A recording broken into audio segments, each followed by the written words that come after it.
Hello friends, welcome to English Shorthand class. Ready? 1, 2, 3, start. In other words, Hindutva managed to neutralize the established Mandal forces by exploiting the contradictions within the movement. For the Mandal forces to stay relevant, they must return the favor. There are certainly enough contradictions in the Hindutva process of co-option of backward castes.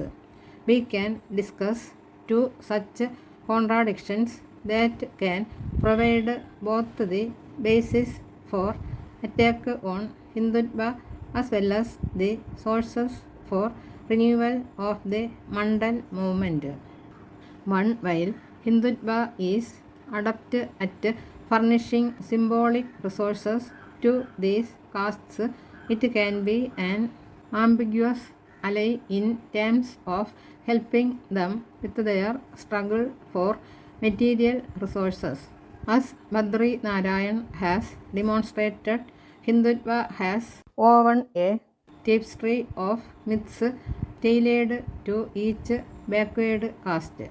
These sagas of grit and glory, often against mythic Islamic aggressors, are designed to bolster the social esteem and sense of dignity of individual backward castes. For example, the Rajvar caste is sought to be mobilized by recounting the valor of Raja Suheldev in rebuffing a Muslim advance in the 12th century, as the Prime Minister reminded his audience in Varanasi. Yet when the Rajvar caste asks the BJP about its promise of implementing subcategorization in reservation, it is met with vague pledges and bureaucratic stonewalling. After all, Hindutva is an assimilationist project wary not just of unleashing the forces of competitive caste assertion for material resources, but also of any excessive emphasis on distinctive micro-identities. The next frontier. This contradiction has already been pounced upon by Mandal parties, which have attempted to make caste census and the expansion of the reservation umbrella the next frontier of Mandal politics. The Mandal parties need to reposition themselves as the most effective vehicle for the common struggle of backward castes for material advancement, though the route is through agitations, not petitions. 2. The Hindutva movement has not quite lost its upper caste bearings. The leadership of the Sangha Parivar continues to be overly weighted towards upper castes.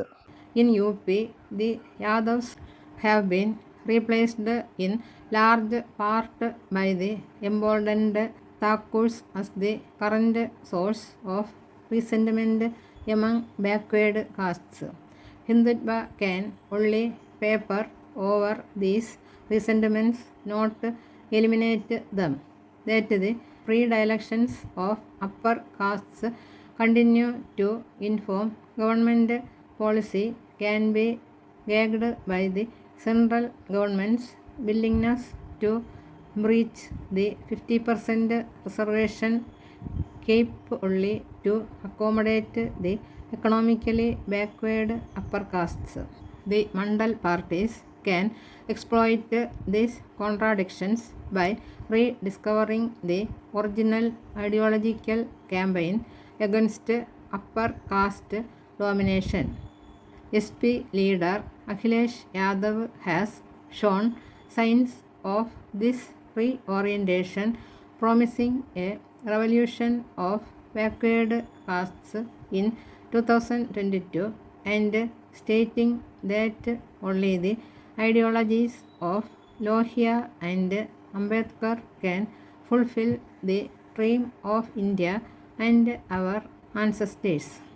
Again, ideological renewal is a long-term project and takes more than election speeches. It involves cultivating symbolic resources which can underpin solidarity and a shared consciousness among backward communities. It also requires a cadre-based organization led by backward castes that can take the party's ideological messaging to the ground. At present, the SP, with a party machinery singularly geared for fighting elections and acquiring power, is ill-suited to carry forward these ideological endeavors.